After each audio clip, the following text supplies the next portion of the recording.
All right, welcome to the 5D Academy of Higher Consciousness. I'm Zarathustra, broadcasting from Los Angeles.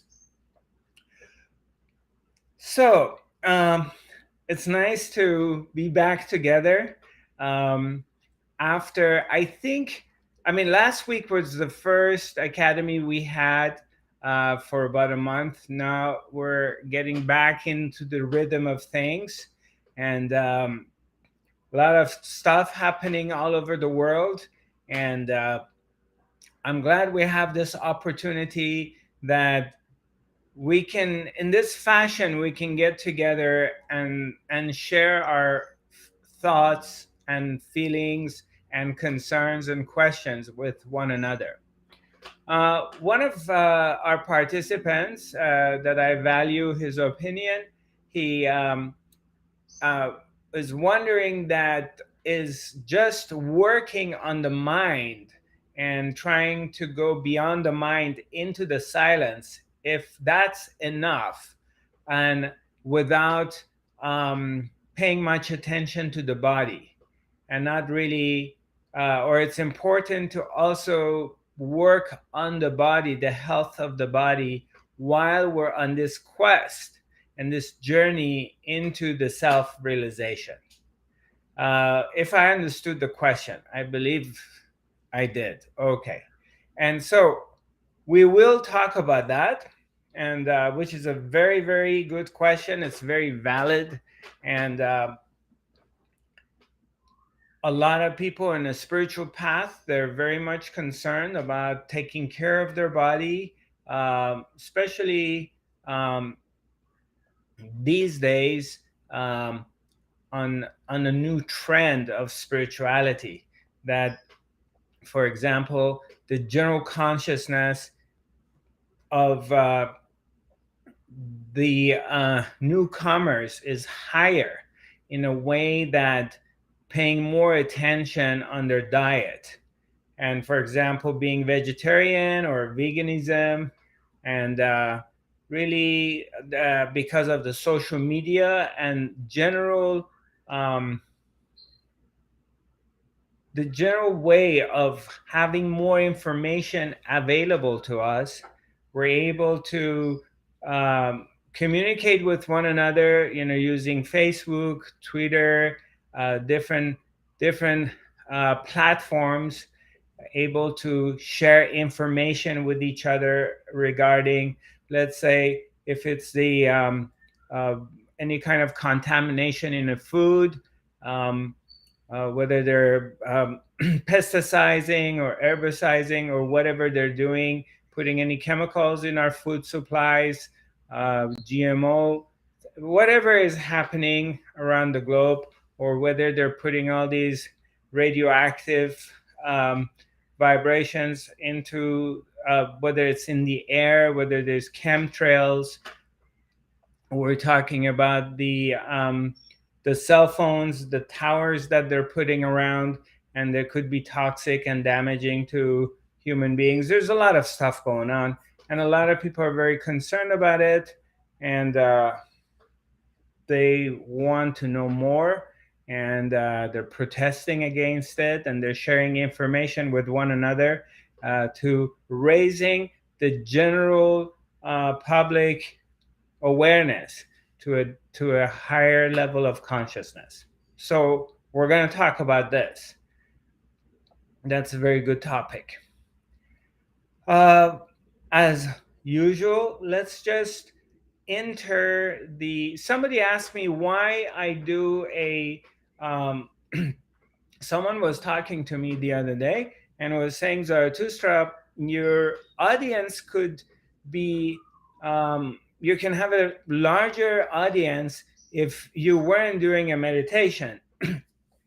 You wouldn't be doing a 20-minute, 15-minute silent meditation, and you would just directly go into the topics that you like to talk about. And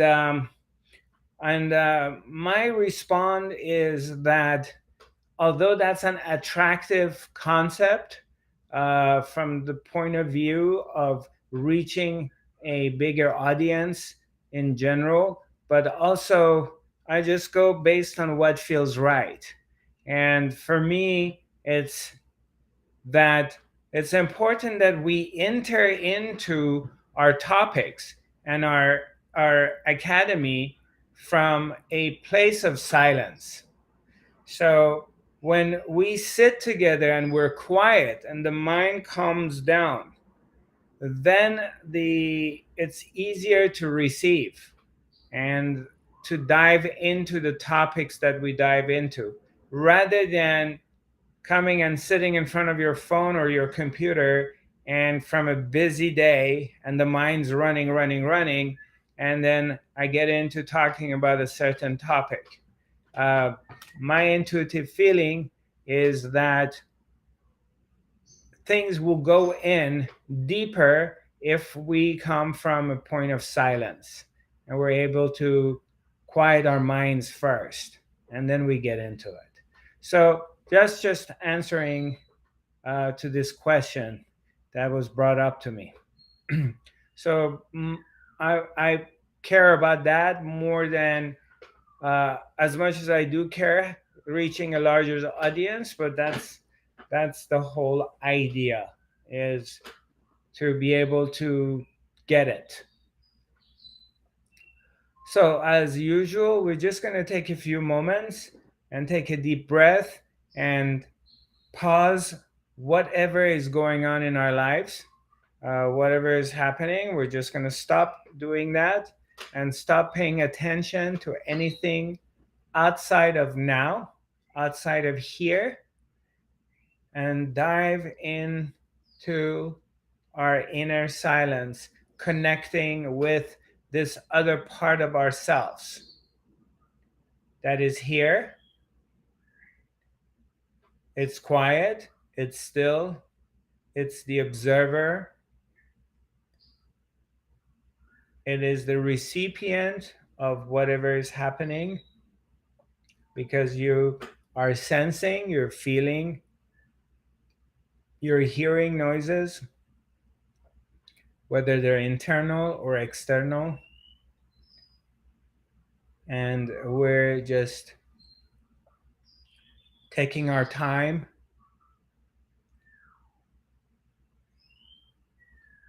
hanging out in here and now, in this moment, this place,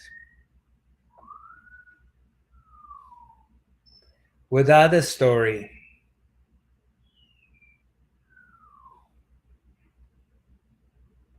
We drop the story, whatever the story is, whatever is happening in our lives, we put it aside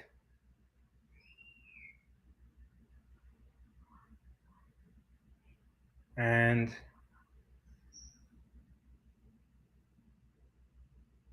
sinking in, sinking in here and now, in this moment, diverting our attention inwards, shifting the attention into the inner realms, outside of thoughts. We go beyond the thoughts. What is happening before thoughts? What's there before you're thinking?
Slowly come back.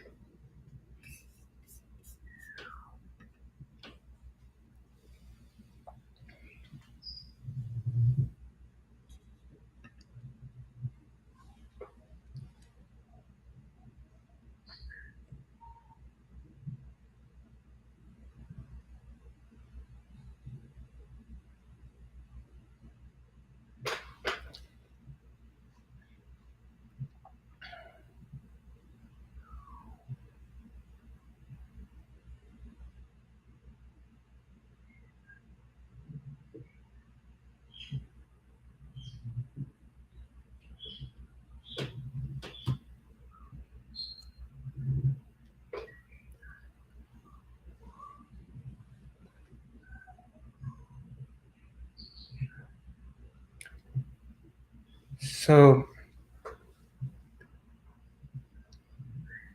the how much does the body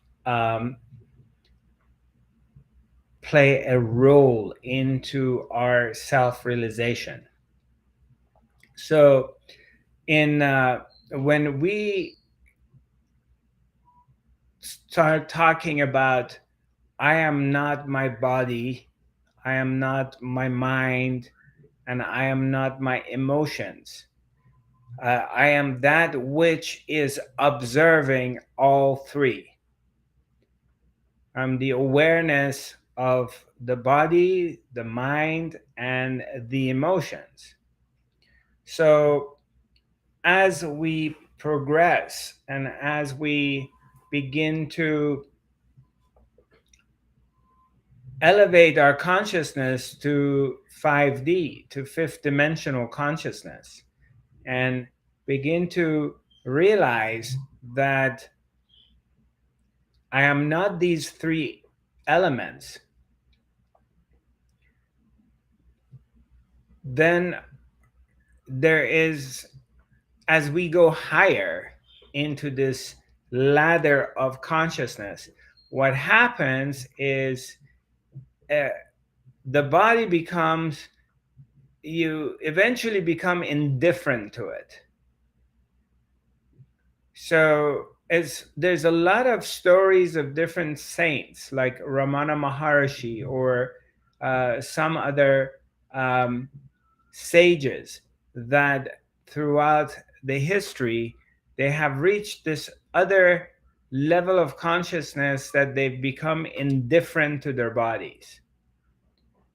But in the same time, this is a very high level in your spirituality to get to that point that you're indifferent to it, that you have come to this realization that you are not the body and the body becomes like an object, and and it's like any object, so you're not really focused on it anymore.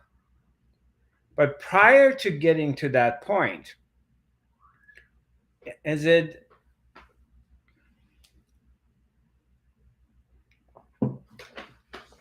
easier to, excuse me,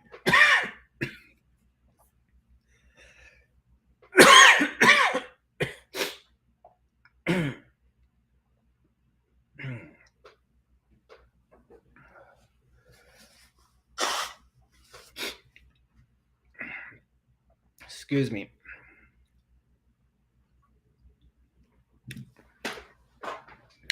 prior to get to this point, is it easier that you have a healthy body in order to work on your spirituality?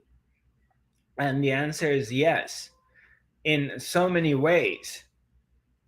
It's, if you're not constantly dealing with pain, uh, some kind of health issue, you're not in and out of the hospital all the time or emergency room, or you're not a slave of the medical system, or you're dealing with severe overweight, or you're dealing with severe anorexia, um, things of that nature, or I don't know, diabetes or heart issues or nervousness or digestion problems. then your attention is not so much on your health, and your attention could be on working on yourself. In the same time, some people who have suffering from some kind of disability, um, it could be easier for them to dive into their spirituality because there's a level of letting go, a level of not being focused on the body so much. And because of their disability, it can work in their advantage into not being so focused on the vanity or their health, and dive deeper. That disability has helped them to be detached from the body, which we have a very strong identification to the body, because since we deeply believe that we're the body, and if anything happens to the body that is um, threatening our existence, because if somebody comes and wants to shoot me or knife me, uh, or cut me into the pieces, or whatever is the story, um, of course there's fear, anxiety, and you're going to defend yourself. So we have a very strong identification to the body as our own existence. And at one point in your self-realization, you come to this understanding that you're really not the body. You The body has nothing to do with who you are and where you're at. And ultimately, at one point, you're going to have to let go of the body, or the body will let go of you. That means you're going to die. That's what they call it. Where death comes means that the body starts functioning. The brain, the heart stops functioning. And so at that point, you're going through this transition of going to the other side. Now, whatever the other side is. So, in the same time, we can look at people uh, in various different levels of consciousness. And let's say those who have entered into working on themselves, and they're doing yoga, they're exercising, they're eating organic food, they're really paying attention in their diet, they're very concerned with environmental hazards, or 5G telephone towers that is going to radiate them, and chemtrails, and that is the whole story. But also I've noticed, like, with a lot of people who are super concerned, they have come to spirituality, they're taking workshops, they're working on themselves um, in various ways, but now they're super concerned and paranoid about what they're eating and what they're putting in their body, and what they get exposed to. And what happens, which is really good, okay? Because I'm not promoting that we disregard the body and we don't take care of the body, because it is your vehicle, it is your temple. And if the body is not well, so yes, a lot of your attention goes into fixing it or dealing with it, so you don't really have time to dive in deeper. I agree with that 100%. But in the same time, it can become an obsession, and your body can become your it becomes like, old days. Let's say they say that Jesus was walking down the aisle in somewhere, and he starts breaking all these statues of these false gods, whatever the statues that people were praying to, or they were holding him as a god, and he broke all the statues in the market. Of course, he got arrested, or he got kicked, or something happened. But you want to pay attention to this part, that while you're taking care of yourself, which is very important, in the meantime, your body doesn't become an idol. It doesn't become, you don't lose sight, and it doesn't become an obsession, because that's by itself, um, it can drag you into this attachment to whatever is going on, what you're eating, what you're not eating. And you can see that some people have become fanatics about it. So it can be a trap easily. You can fall into the trap. There's a lot of traps on this path of spirituality. Lots of minds.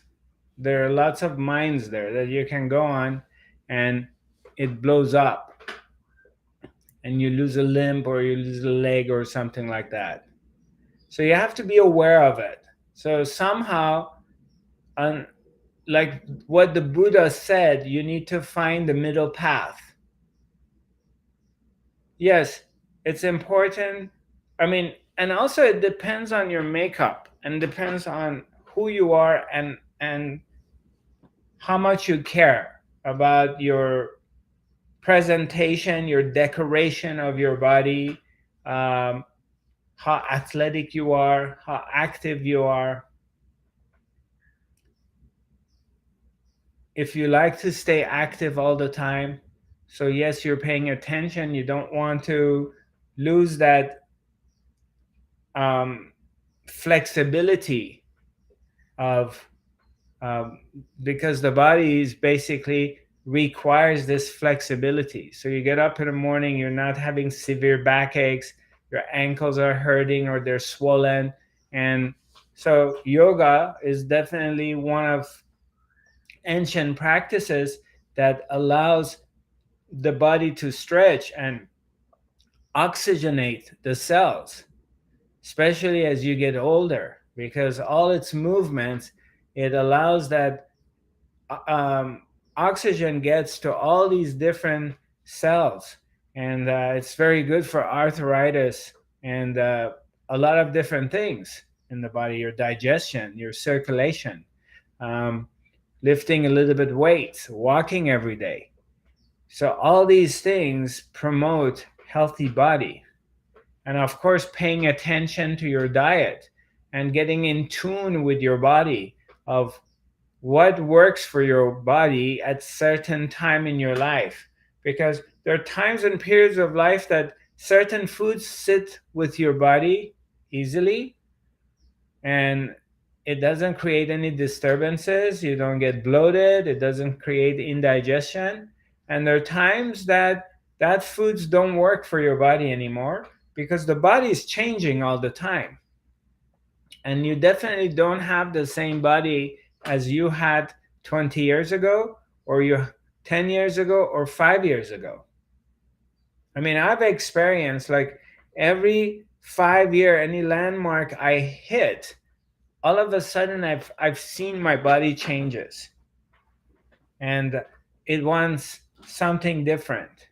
Maybe it wants lighter food or heavier food, or requires more sleep or less sleep. Some pains and aches disappear and something else appears. So yes, the body is very important. It's your vehicle, and you want to pay attention to it, especially if you're in it in long run. It depends. It depends on your personality and your character. Like for me, is like the I don't want to live if I become disabled. I don't want to continue living in a body who's disabled. That's my feeling for myself. And I would like to just check out, because I like to be active, I like to be athletic and be able to do all the things I want to do. And that's my personal feeling. And I'm not really afraid of death because I've been there. So I know it's not a bad thing at all, as they have portrayed it throughout history, or we've been brainwashed to be so afraid of it. So if the body is not going to continue doing its functions and it's going to be a burden, then I don't want to be in it anymore. I want to move on. So, but back to what we're talking about is, yes, it's very, very important in so many ways to take care of our body, especially paying attention in the rhythms of it, being in tune with the body, what we're eating, what we're doing, how much exercise we're we're doing or not. But in the meantime, being aware of not losing sight of the main objective. And I think in the spiritual community, in the younger generations, um, the pendulum have swung from one end to another end. There's a high level of awareness and consciousness about intake, but then it's also have become like a religion. And the focus, the body has become, is like an object of worship. What's the difference between worshiping a a statue of a god, whatever that is? It's a Roman, Egyptian, uh, maybe a Christian or Hindu.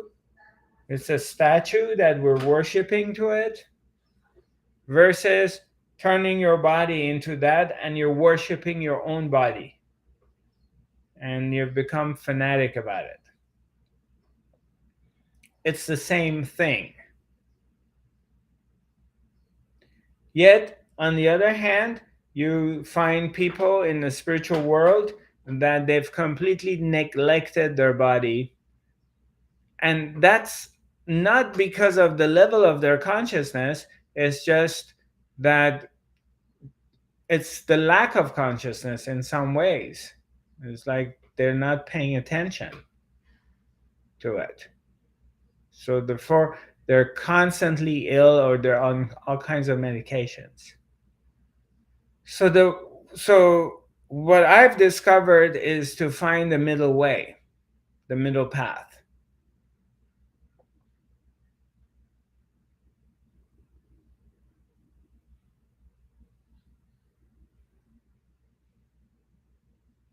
Do we have any questions here? Anyone? Any comments, questions? And we can get into a discussion here. That's going to make it easier if we do that.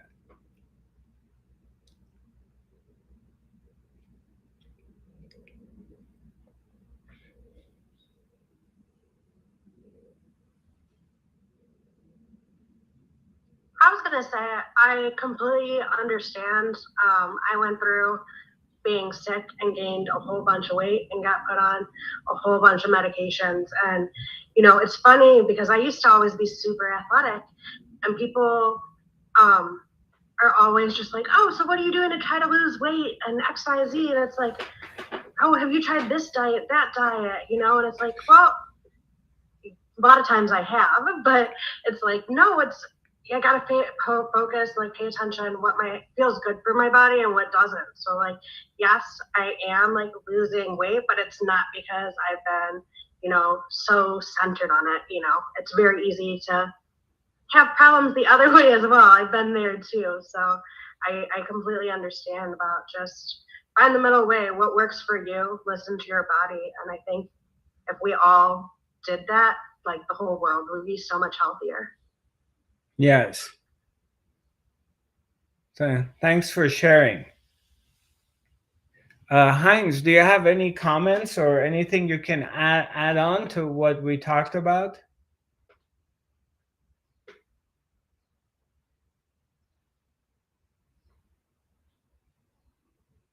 Yeah. Um, my question is more to learn or to see if we have to learn something. If the body or maybe parts of our life is not okay, how can we feel what we have to learn to make our body better or to make our lifestyle better? So it's something on top of bringing the mind down to see if something is wrong with our body or with anything else. To get a feeling, is there something I'm doing wrong in my lifestyle? Right.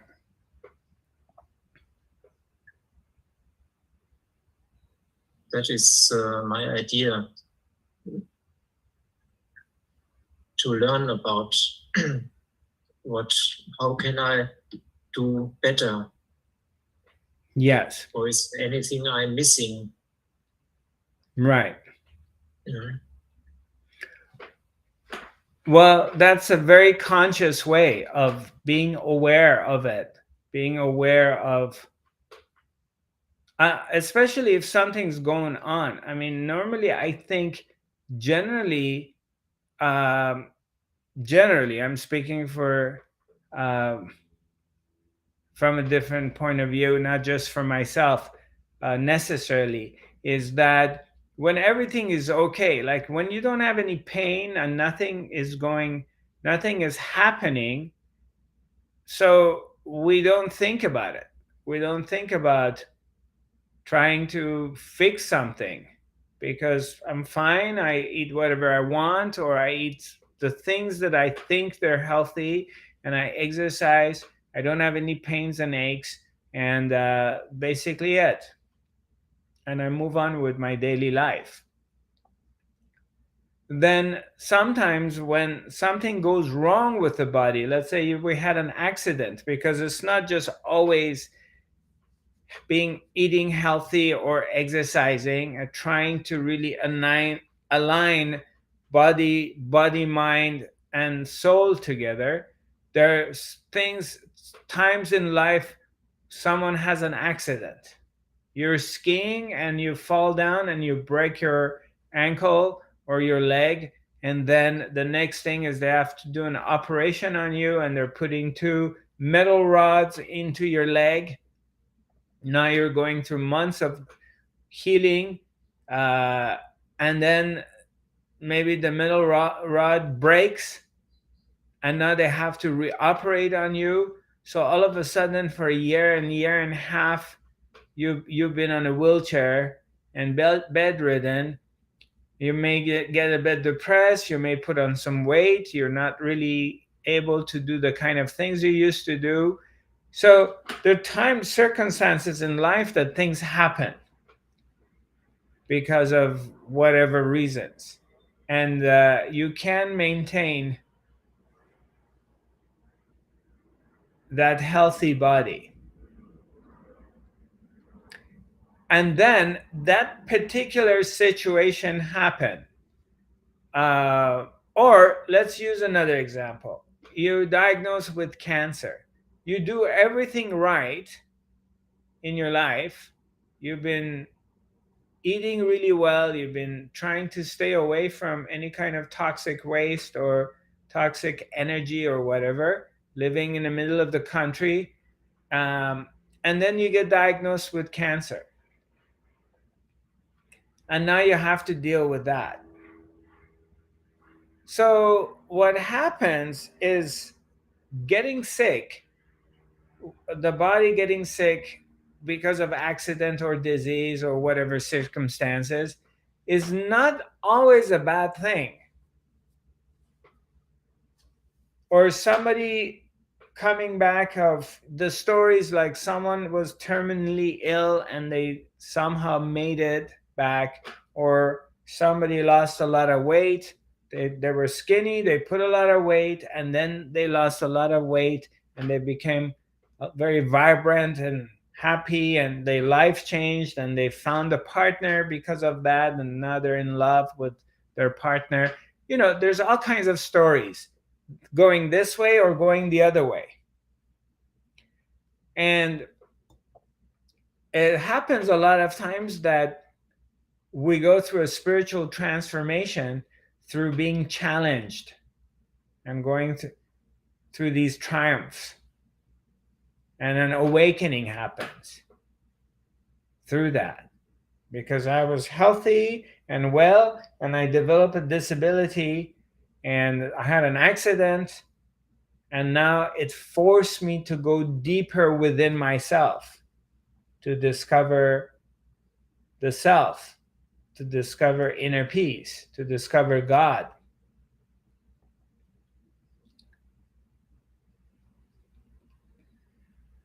So health challenges are not always a bad thing, as any other challenges in life. But generally, I 100% agree with Heinz as far as it's important to take care of the body, with the exception of the few sages that I know that they went beyond the body, that their consciousness went into this other level, that they were completely, they did not care about their body anymore. That's a different story of, let's say, stories about Ramana Maharshi, which is rare. There's not too many people like that. But stories I heard from my teacher Papaji about, he is he's there somewhere in southern India, and he runs, and he went for a walk in this jungle, and he runs into this sage, this other awakened being, and they had an encounter, and they had a talk with each other, and he realized that this sage, this avatar, one of his legs had all these wounds in it, and all these um, uh, ants that were eating into the skin, into the muscles of his leg. And Papaji offers that, let's sit down here, let me clean the wounds, let me put some antibiotics on it, let me put something on it. And the sage tells him, oh, don't worry about it, let them enjoy their food.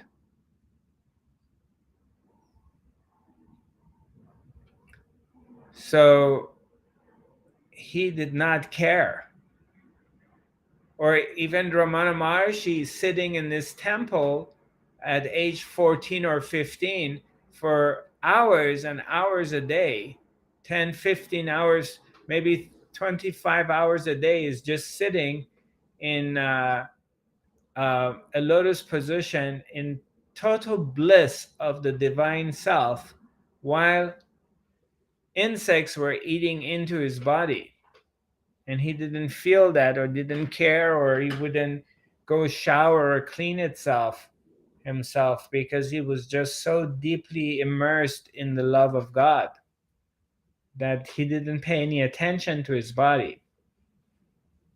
He died from colon cancer, and they operated on him one time, and a lot of his disciples were asking him, hey, great saint, why don't you heal your body?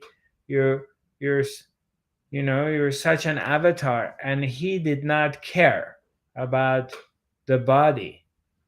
He was saying, I'm not the body, and I don't care about it. Anyway, but those beings in that level are very, very rare, and reaching that level of consciousness is a different story. But for the rest of us, yeah, I mean, as you're awakening and you're waking up to a higher level of consciousness, you begin to see things. A lot of different things happen in different levels. As there's a number of different things. One is like the recognition that, because when we talk about these things, there's a lot of different stuff. It's not black and white. It's a complete integration from everything. So it's virtually impossible to have an effective conversation, to um, to be able to deliver the message. It's And to make your point, it's almost impossible to be. You cannot be in a black and white situation, because you have to look at different layers of of uh, consciousness, different layers of awareness. It all depends on where you are. It all depends on your perspective in a moment. And that perspective in a moment is your reality in a moment. But then you go one notch higher, and that perspective changes. Whatever you believed in, all of a sudden you come to this understanding that they're no longer applicable, or they don't interest you any longer. It changes. So there is no one thing. There's no one thing, there's no one way. The entire this business of consciousness is layered, and it's complicated, yet it's very simple. So there's a simplicity in understanding it, yet it's extremely complicated, both simultaneously happening in the same time.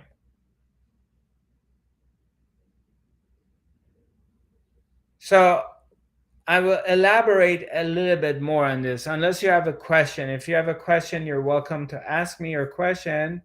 Uh, Otherwise, I just will continue. Hi, it's Anne. Mm-hmm. Hi.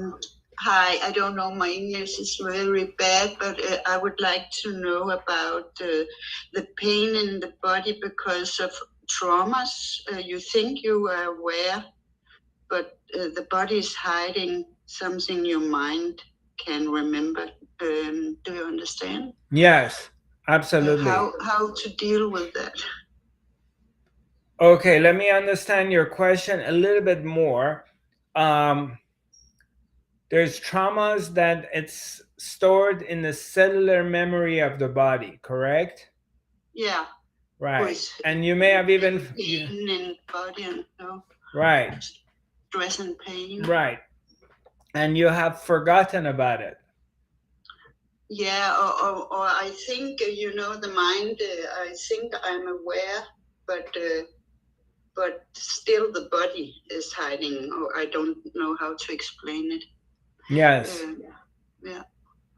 So you think you are aware of all stuff, but still your body is reacting. That's correct. That too happens as well.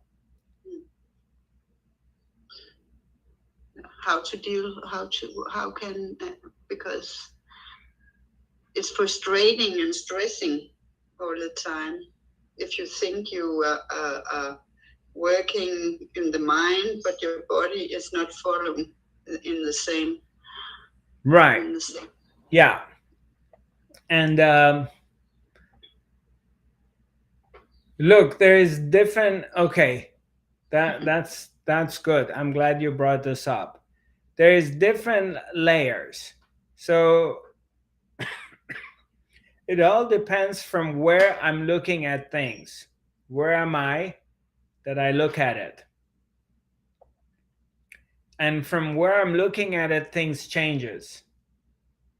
So if I come to this realization that there is no individual, there is no free will, there's no one entity let's say Zarathustra is a person capable of making his decisions on his own, as it appears to be that way. It looks like I make my own decisions,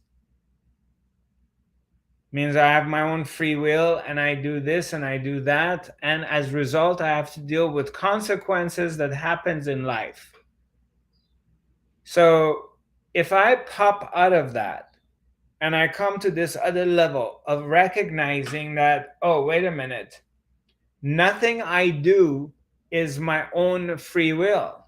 Nothing I do is as a result of what I decide to do.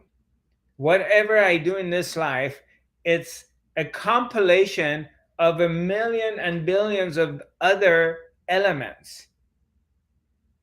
So it's all connected to a lot of other things. I can't just decide on doing one thing and that thing is only my own doing.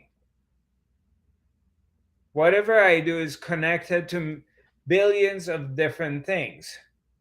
And millions or billions of other things influencing whatever decision I'm making. So if you come to that understanding and you realize it,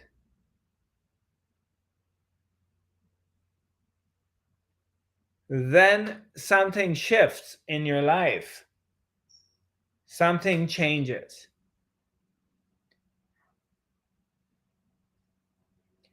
So if you are not there and you have not realized this, then you are in this other place, which is equally valid, because that's where you're at, of I am somebody, I'm a person, and in this, throughout the lifespan that I've had, I had traumas happen to me, and there is residue of these traumas in my body in cellular memory. And what can I do about it to change it or to resolve it, or whatever it is? So number one is this level that of recognition of that I realize this, that there's traumas in cellular memory in my body, that I have realized it. I've recognized that. So now this number two is, what can I do about it? Well, the fact that you become aware of something, that awareness, that there is something, there's a problem, or it seems to be, it appears to be a problem, that step is the number one step, that you have become aware of it. But just because you become aware of something, that doesn't mean you can change or affect it or anything. I have become aware of the 5G towers, that they're toxic. Supposedly they're toxic and they put radiation. Well, what can I do about it? I can't destroy them. I can't cut them down. Maybe I can just not live nearby them. Or try. Go ahead. I'm listening. Yeah, it's actually the same for me, because that is very stressing. I am really affected of the vibration and all day. So it's difficult to get the silence I need to, because it's also distressed me a lot because of all this electricity and so. Yes. Right. Yeah. Right. So, so that's good. You've come to this understanding. Now, what's next? What is the next level to go to? Is if I can't fight it and change it, because obviously you can't go and put some dynamites under the towers and blow them up, because you maybe get arrested as a terrorist. or you can relocate somewhere else and then they put another tower next to you. So that's really not an option. And that's not your character or personality, or you don't have the know-how to do it either. In general, I'm not just saying you. Okay? So that's a different story. So what's the next thing is, okay, I'm writing to the government, to the city, and trying to protest it, or organizing groups to try to get rid of this 5G towers. All right, so I did that for a few years and nothing changed. Now what do I do?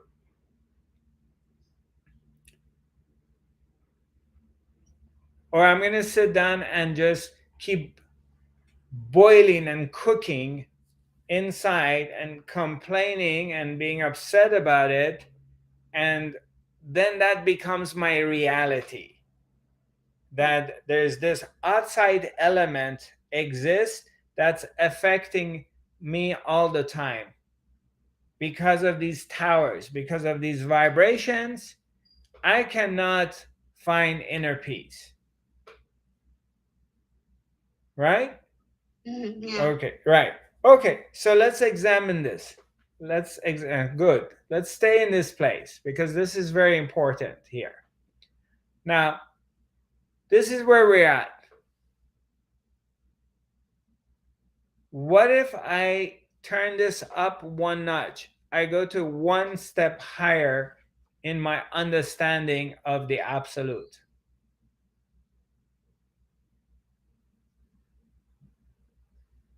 By realizing that there is no separation. There is no separation between me and this 5G tower, and there is no separation between these vibrations, how toxic they are, and my consciousness and my being. None of them are separated from each other.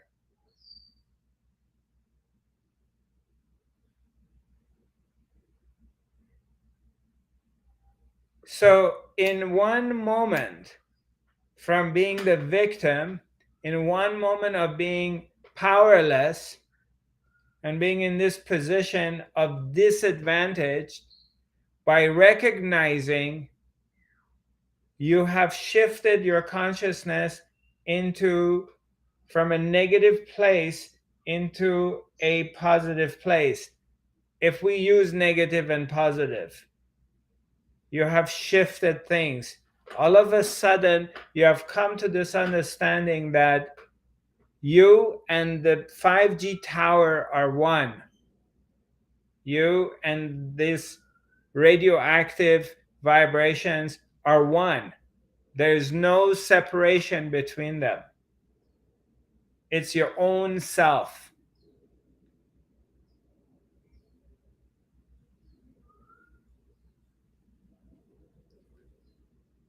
It's the complete unity, the oneness of one being acting out as the tower, acting out as vibrations, acting out as this person who's affected by it. All of it is a part of the oneness. So, in that recognition or in that point of view, so you shift, you decide to change your point of view. Let's put it this way. And in that shift of that decision you've made to change your point of view, assuming there is a decision to be made, assuming we can make that decision, okay? Is all of a sudden, oh, okay, I am one with the tower, I'm one with the vibrations, I'm one with the cancer in my body, I'm one with the terrorist, I'm one with the two people who died in the mall, and I'm one with the crazy person who killed those two people in the mall. I am one with COVID virus, and I'm one with the whomever made it. Maybe it was made organically, or maybe it was made by the big boys. I'm all of these things. So you come to this understanding, and let's sit there, okay? Let's, whatever problems you have, anyone, I'm not, Hannah, I'm not just talking to you, I'm talking to my audience. Whatever's bad thing happening to you, someone stole money from you, somebody insulted you, somebody screwed you over, so whatever, someone did wrongdoing to you. Now go into this place that they are an aspect of yourself. Close your eyes and just relax into that for a moment. That the disease in your body is you, is a part of you. The body is a part of you. The environment is part of you. It's all you.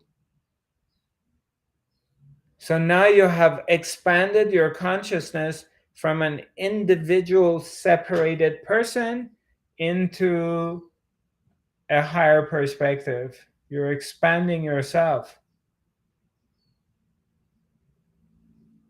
And let's see what happens in that moment.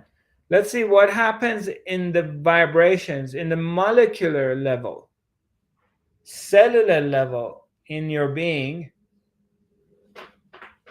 Let's see in this realization, in this admission, even if it's you're playing a game, even if you don't really believe in this, if you make believe, you're playing a game right now. Try it, and let's see in this trying how you feel. Let's see what happens. Let's all try it for a moment.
So,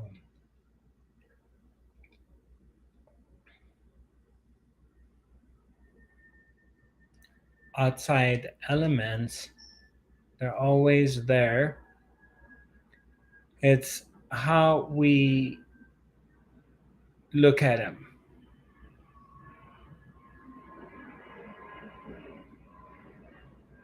Circumstances are not going to be in our favor a lot of times in life, and things change. It could be in your favor, it changes, and then it can be in your favor again.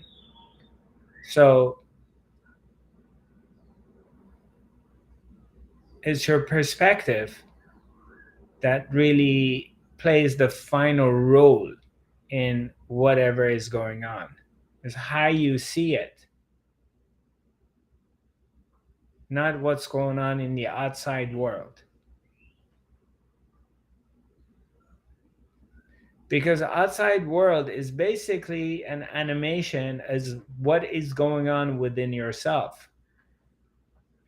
It's not the inner world and outer world, they're one. They're just reflections of one another. So how does it feel now, honey, that were you able to be quiet and go in a peaceful place within yourself? Yes, actually, thank you.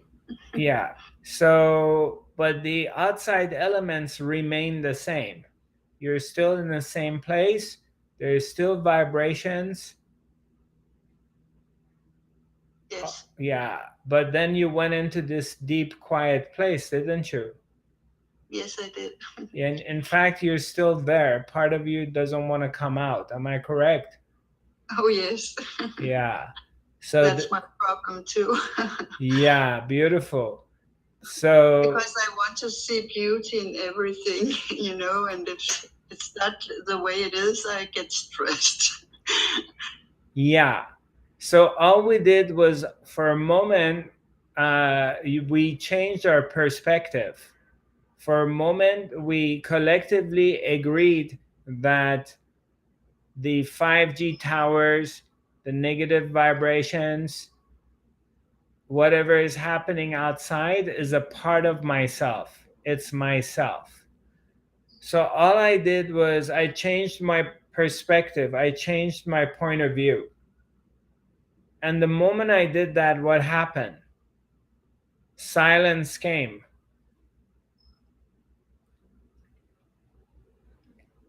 We all fell into a deep silence, which is blissful. And it just took over.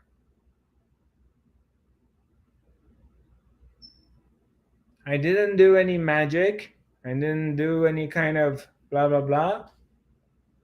I simply help you to look at a bigger universe, to shift your consciousness. So we just went one step, one notch higher. All of a sudden, we started to look at everything as ourselves, as myself. And we came out of separation. And the moment you come out of separation, you realize that all is well. There's nothing happening. Nothing is going on in the world. There's nothing happening. It's only on the surface that it appears that a lot of stuff going on, things happening to you. There's a drama, there's a world, there's a war going on, there's a pandemic. But the moment that you shift your consciousness, everything become absolutely silent and still, and you experience the bliss of God, the divine bliss. Completely, you fall into this place, this vibration. Your hand starts vibrating, heat takes over, silence comes, and love takes over.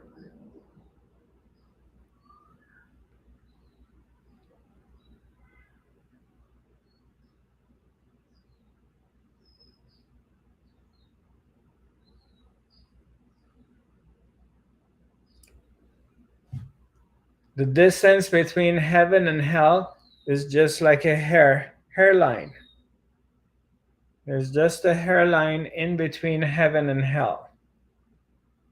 In an instant, you can switch going into the kingdom of heaven within, or going to the hell, and suffering and worry and anxiety, jealousy, sense of separation, being left out can happen like this.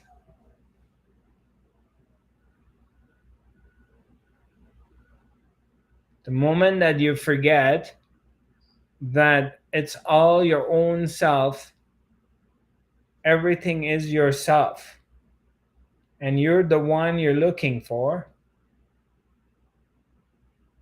the moment you forget that, you fall from grace and you go to hell, because worry and anxiety, loneliness take over.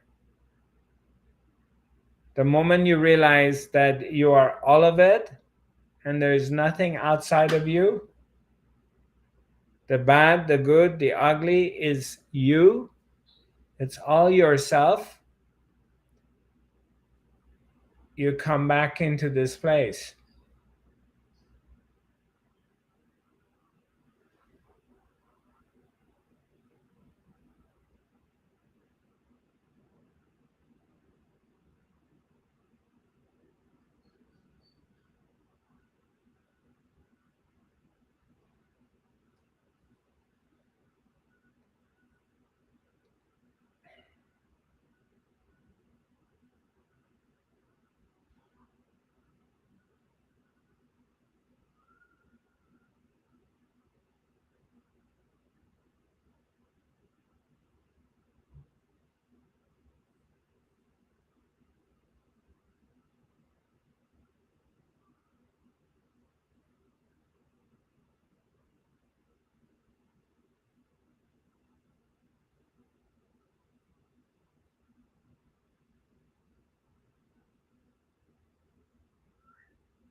Any questions? Anybody would like to make any comments? Questions?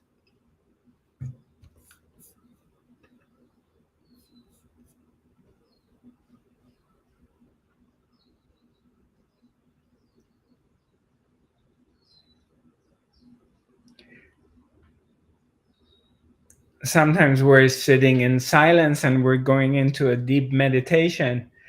Also, it gets very sleepy. Like, the moments like you can easily fall asleep. It goes so deep, so quiet.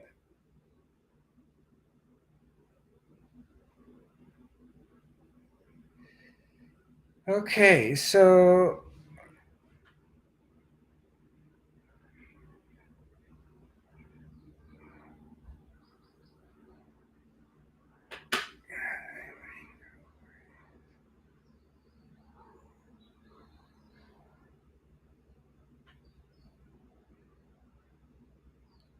I have on Instagram, I just happened to read one of these messages. It says, does anybody know why he abruptly stops talking? Um, hmm.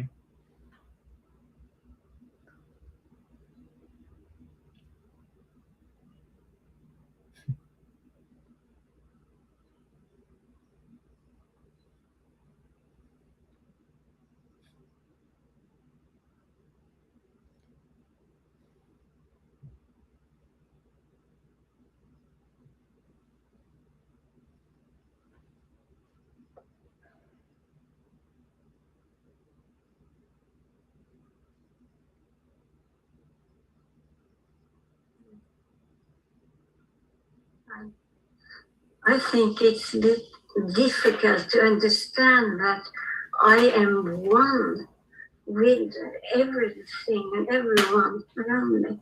It's hard to understand. I get it. I get it. But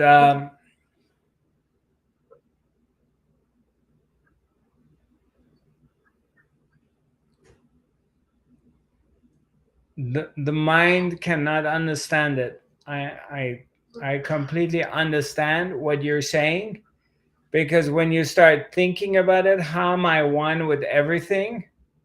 The mind can't get it. No, No, it's too much. it's too much. You're absolutely right. But I can accept it, though.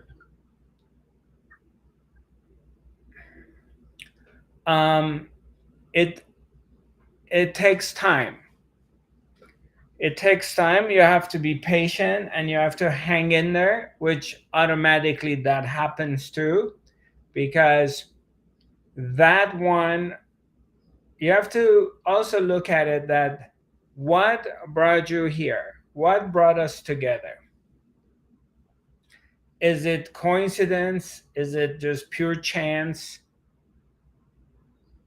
What makes you attracted to somebody? So when you meet someone and you're attracted to them, and we meet people every day in our lives, or throughout life, we have met a lot of people. And what makes you very attracted to somebody and keep your attention on them versus it pushes you away? And most of the time, most people we meet, we're not really interested in. You meet thousands of people in your life and they don't have an impact on you. Or maybe you make friends with them and you're friends with them for a week or a few months or a couple years, and then they're out of your life. And then some people, they're there in your life for a long time.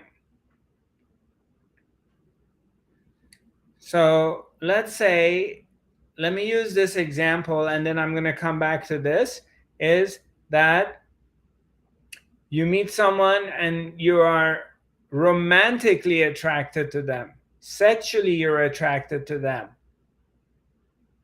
So, and you feel like this is the love of my life, this is the person, and you can't stop thinking about them, you can't stop dreaming about them.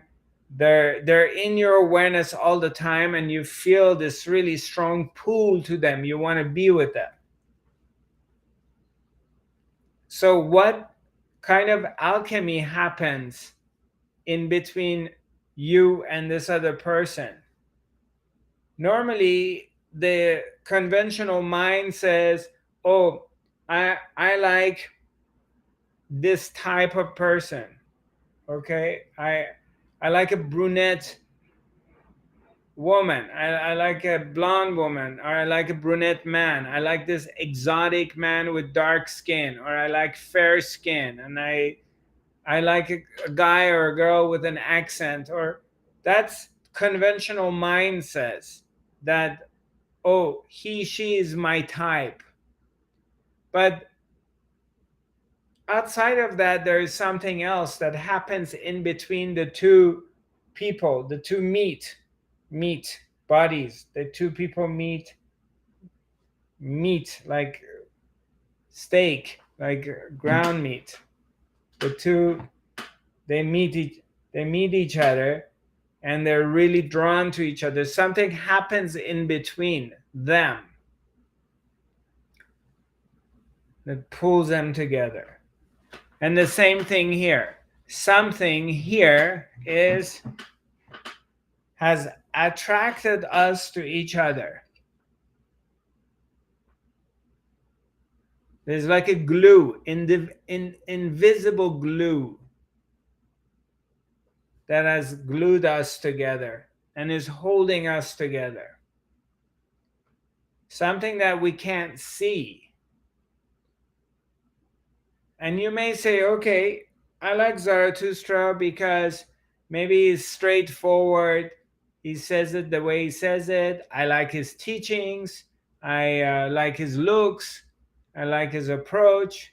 Or I don't like Zarathustra because of this. Basically, So what is this in between us that brings us together? It pulls us together. And some of us, we've been together with 8-9 years, and we're still drawn to each other.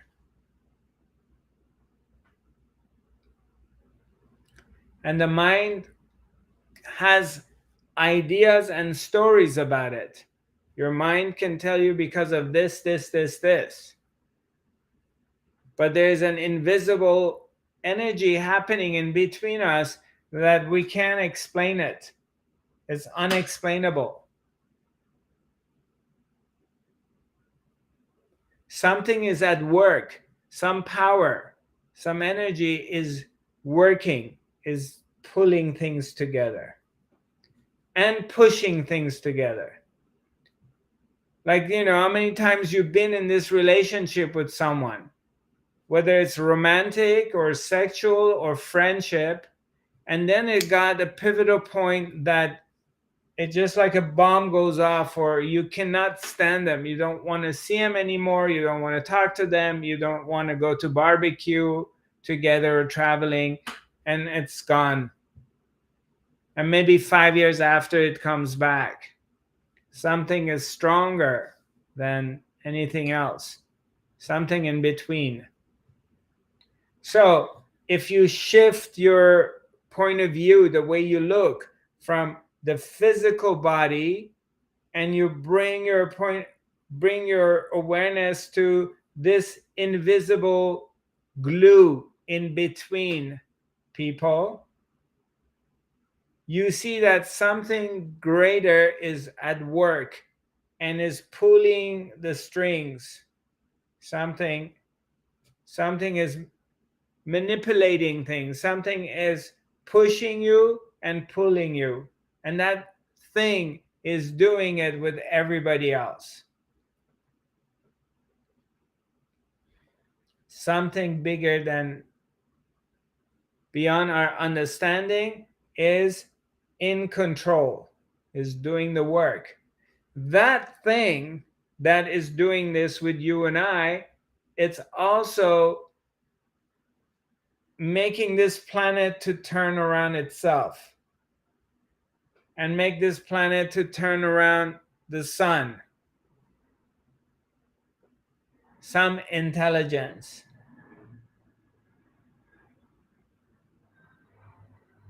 So if you start paying attention to that, okay, you begin to pay attention that there's an intelligence here, that you can't see it or touch it, but it exists, synchronizes things or break things, then it will help you to start to realize that it's all one. But you start with the first step. Even though intellectually you say, Zarathustra, I trust you, I believe you, you say it's all one, and I trust that, so I can understand it from that point of view, but it's not my own understanding. I don't really know it because everything looks like it's separated. So what you do is you start to bring your attention on that invisible glue. And eventually you begin to see it, not maybe with physical eyes. You start to understand it and notice the way it plays its game. You begin to see that. You begin, when I see, not necessarily with physical eye. It's like when, let's say your partner, you're in a relationship, is flirting with one of your friends, but they're just doing it by looking at each other. Sometimes, two people look at each other and they're flirting with each other. And you see that, you notice it. It's not something physical you can see, it's something you sense. You realize, like, wait a minute, my partner is flirting with someone else. They don't say anything, but just by their looks, they're checking each other out. So you notice that, you see it. And this is the same way. You notice it, you recognize it. And the more you open yourself to this idea, the more you open yourself to this concept or that way of thinking or that way of being, the more it sinks in. Hi, Shadi, I didn't realize you had your hand up, and that hand shouldn't be that color. It should be red because I didn't see it. Hi, Shadi. Hi, that's okay. I was waiting till you finished anyway. So when you say that thing that brings things together and pulls things apart, that thing is also then spitting out thoughts or words. Yes. So when this mind thing is now thinking thoughts, then that too is part of whatever is unified then. Yes. So the mind sort of plays a part in it. Yeah, there's really one mind on this planet that is thinking for everybody. They're not individual minds. There's only one mind that is thinking. Because if you do a little research and start interviewing different people for fun, for your own interest, you will see that most people are suffering from the same thoughts and they're struggling with the same thoughts. And how could that be? If we have 6 or 7 billion people on this planet, why they're suffering from the same thoughts. Aren't they looking different? Aren't they coming from different countries, backgrounds, religion, cultures? Why are they struggling with the same thought? And why every single person on this planet, when they wake up in the morning, why are they having the same thought? The first thought, one thought, every single person on this planet, when they wake up in the morning, they have exactly same thought. Why is that? Huh? The I. The I thought, me. So that's also conducted by this. That's because there's only one being, and that one being, its first thought is me, I. Wakes up and says, oh, I feel good, I feel bad, I'm late, I'm tired, I need to drink a little water. Why there's always this me?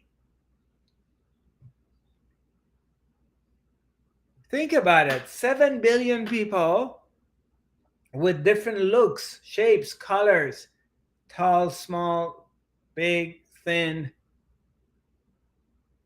Why are they having the same thought? Has this ever occurred to you? Have you ever questioned this?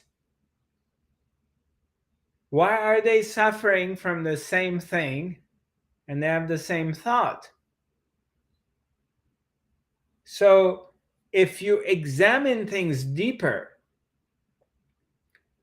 we go a little bit deeper into this, questioning it, examining it, then it's like you are a detective and you're kind of poking in, and you're poking in for some answers, you're poking in, you're pushing things a little bit, and all of a sudden cracks appear. All of a sudden you see, like, wait a minute, you find some things are questionable.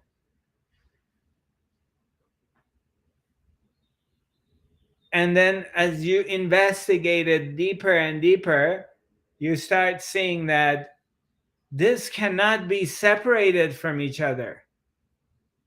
This thing that I'm seeing, it's separated, it doesn't really exist. It appears to be separated, but it's not.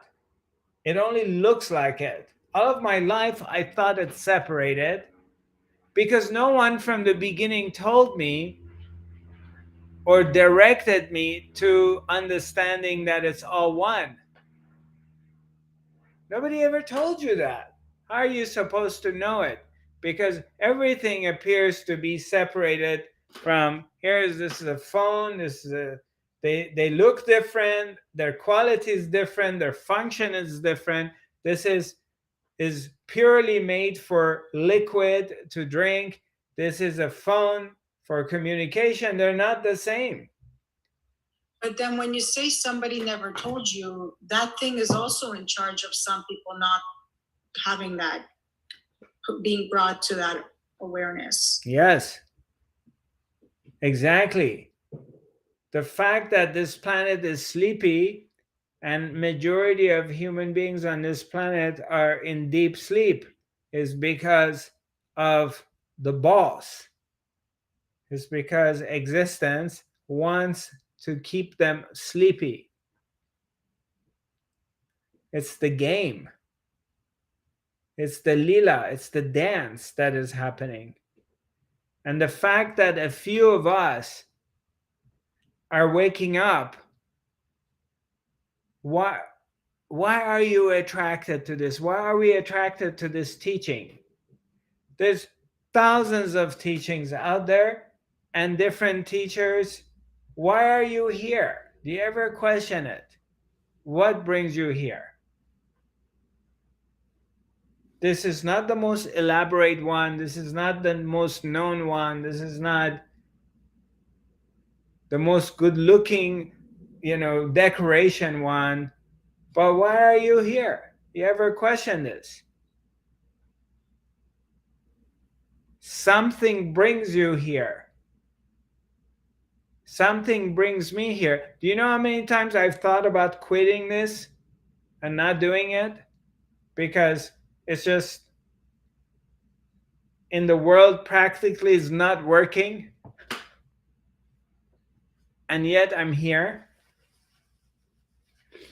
And how many times you've hated me, or you thought, okay, I'm done with him and I'm tired, I'm sick of him and I don't want to go to his academy anymore, and you found someone else, it's more attractive, you go somewhere else for a while, but then you come back here. What brings you back? Something is bigger than you and I and bring us back here every time. And when is it time for this inner circle? As soon as my life gets a little bit settled, I like to offer the inner circle. But right now, with this situation, my family situation, my attention is there. So there hasn't been any time that I can think straight. Yeah. So I like to get it going, but I need a little bit clarity of mind.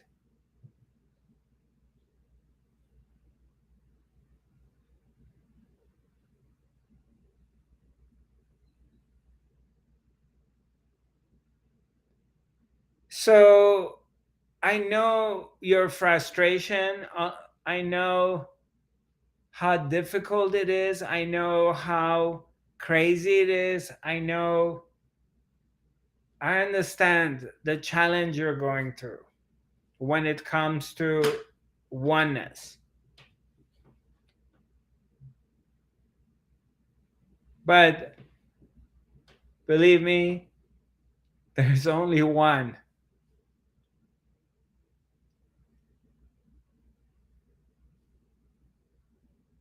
There's only one that appears as many. The one that was in this mall, the one who went and killed these other two people, they're both are the same. None of them are separated from each other. The one who pulled the trigger is the same as the ones who got killed. They're both one. So 1 second. So back to the reflection. So you're saying everything is a reflection. So how is that scenario a reflection that we may be able to somewhat digest? Between the person who shot it and the kids, or I don't remember the story. They're all a part of the one. There was no separation in between them. So it's all the level of awareness. When you go into a higher level, when you switch, you begin to recognize that none of it is separated than the other one. They're all functioning of the oneness. It's oneness functioning within itself. And in this functioning, it may create wars between two nations. It may create famine, feast, but it's itself doing it. And this translates to, you always say, go back to your heart where the love is. Yes. You go back into the inner silence and you fall back into the center of yourself, and all of a sudden there is nothing. It's just peace. It's just very quiet and very still. Nothing is happening. And then you come out of it and there's this world spinning around. There's this craziness is happening. But then you sink back inside, everything becomes really quiet and flat. So a part of your evolution is that you constantly go in and out. And then when the teacher comes and the teaching comes in your life, then your attention, the teacher, the teachings is pushing you in that direction, is shifting your attention from this chaotic world that appears to be chaotic, is grabbing your attention and is forcing you to look inside to come to that place. So, and you're not looking for something, you're just looking for that silence, hopefully, or the peace. yeah, you bring your attention into the silence and you realize that inside yourself, same place which was chaos, you realize that it's really quiet, because you can't find that quietness anywhere else. Yeah, you can fly and go to Canary Islands or to Tulum and finally look around and find a very quiet beach, but you have it for maybe half a day or a day. Then you get in a car and go to the hotel and there is chaos there. Or you turn on the TV and you get some bad news, or someone texts you and gives you some bad news, because it's volatile. It's not consistent. But once you find this inside, every time you go back, it's always the same quality. It's always the same. It's always still, and it's always quiet. It's always here, within reach. It's just no one ever told you about it. No one ever trained you about it. Nobody presented it to you. Your parents didn't know about it. Your teachers didn't know about it. The religion didn't talk about it. So naturally, you don't know. But because it's your true nature, you tap into it as a part of your existence. But you don't know how to formulate it or how to refer to it. It's just a happening that happens every once in a while because it's who you are. But there was no point of reference. So when the merciful guru comes, like when Papaji came to my life and then he pointed it to that direction, it took another 30 years, in my case, before it clicked. Maybe for someone else, it clicks in a day or a week. But it finally clicked. It finally just, even then, it wasn't like day and night. From the moment of that realization, everything becomes peaches and cream. No, it still may take time for things to really settle, but it changes very quickly and it brings peace. While the world challenges remain the same world challenges, but you start to find this inner peace and you start to just, it's just a world difference, because now you have something and you refer back to it, you come back to it. And every time you come back to it, you realize all is well. Wow, okay, it's very quiet here. I'm back here. I'm back home. Oh, I'm safe. Yes. And then you go back into the world and it's chaotic. There's pandemic happening, people dying, be careful, you have to cover yourself. There's fear, everybody's scared.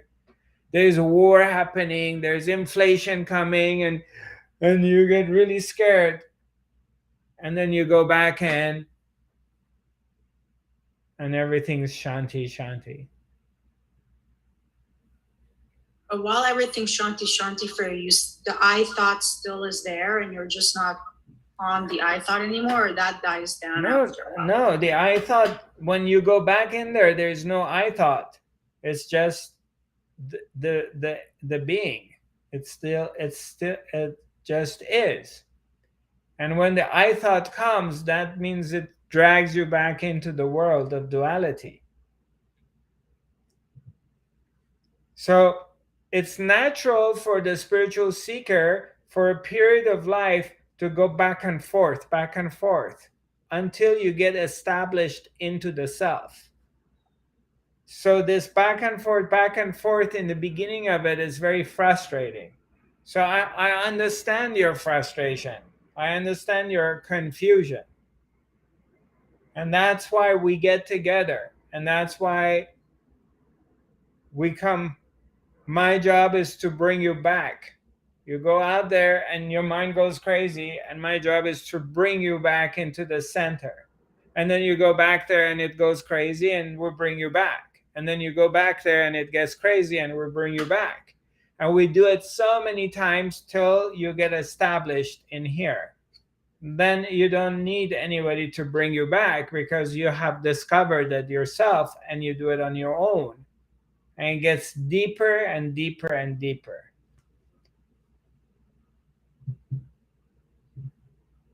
So it takes time. But it's not like, sometimes it may take a lifetime. But it will happen. So for you, when your eyes are open, speaking now you're in Lila, yeah. You're no longer in that place until you close your eyes, and then you go back into that place. No, for me, no. Do you go beyond that too? You come to this understanding that it's the one always. It's not, you go, even that is a conditioning, that you close your eyes. That's another step, and you go beyond that. You come to this, that you're never fooled by what is appear to be. Never ever is a doubt that there is separation. It doesn't matter my eyes are open or closed. I'm permanently established in this place that there is no separation. I may not be in this blissful place all the time, but I never doubt, even for a moment, that there is separation, because I can see through it all the time. Closed eyes, open eyes. It's only one.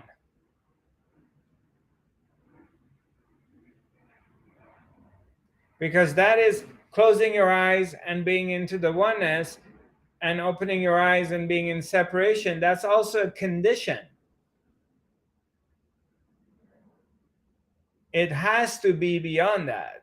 The understanding must be permanent and still, not come and go.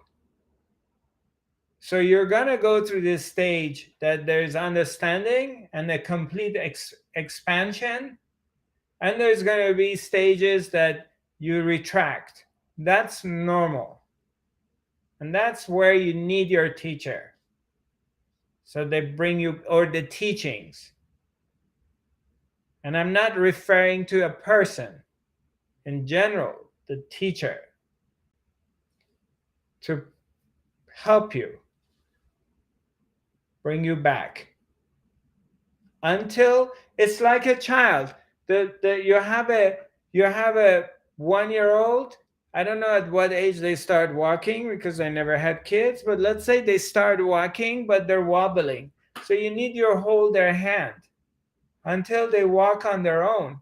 So when they're 3-4 years old, you don't hold their hand anymore. They're walking on their own.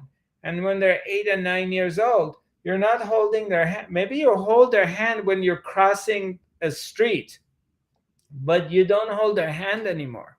They're walking on their own.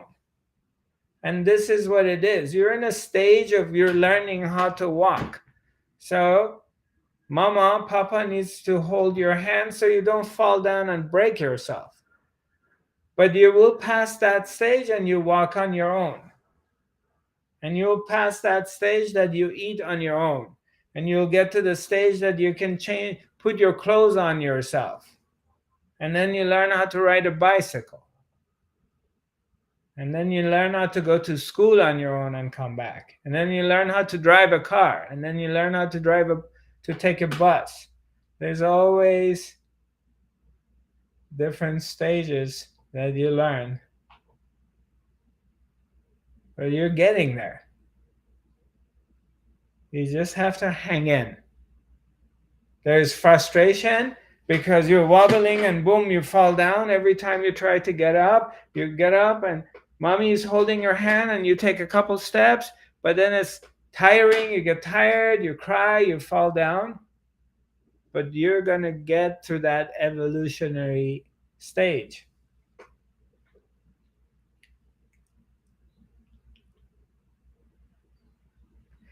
In the, yeah. So we reach our, Thank you so much. Yeah. So thank you so much. You're welcome. So I hope, and let me tell you, yeah, we'll talk about the rest later, because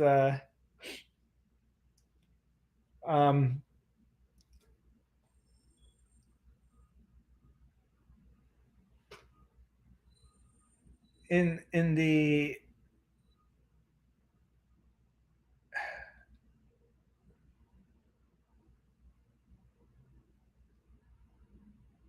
well, we'll talk about this. I hope that this academy was helpful for all of us, and we got something out of it.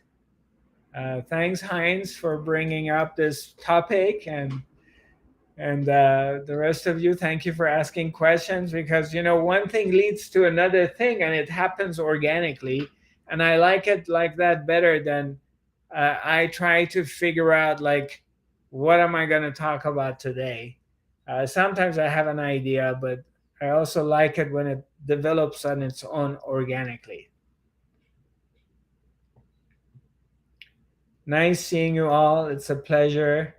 We all come back together. It's a miracle of technology, allowing us to, in such an easy, simple way, by pushing a few buttons, we can be together again and open our hearts to each other and give and receive love.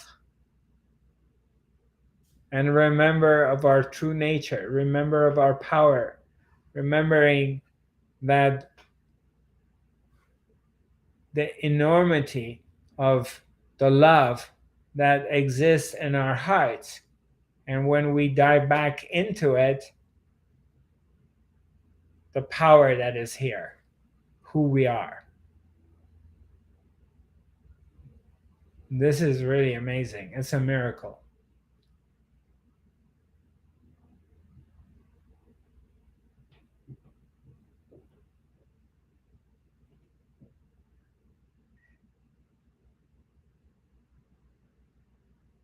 I don't hear you. Elijah, you said something? No. I'm talking to myself. I love you. I love you. I love you. I love you so much. I love you too. I love all of you. Yes. Well, let's do an I love myself before we end it. How's that? So put your hands on your heart, close your eyes, and repeat after me. I love myself. I love myself. I love everybody. I forgive myself. I forgive everybody. Because I'm love. Because I'm light.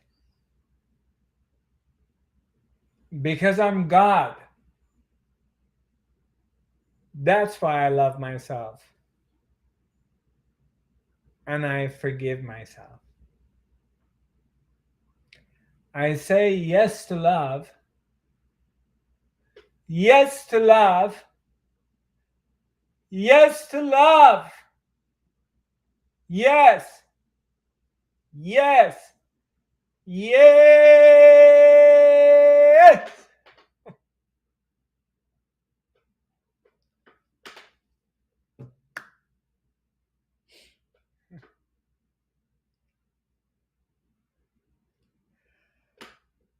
Looking forward to seeing you next month, next week, next Wednesday, and thank you for joining me. God bless you all.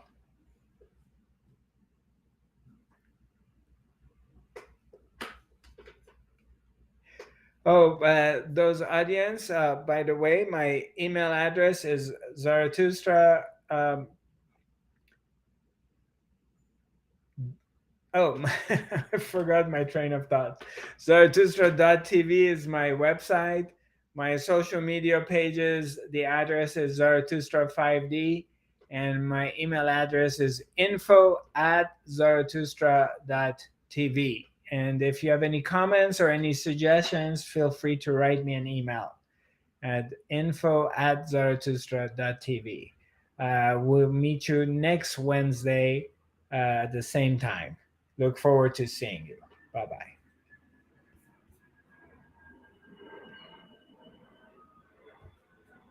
Record.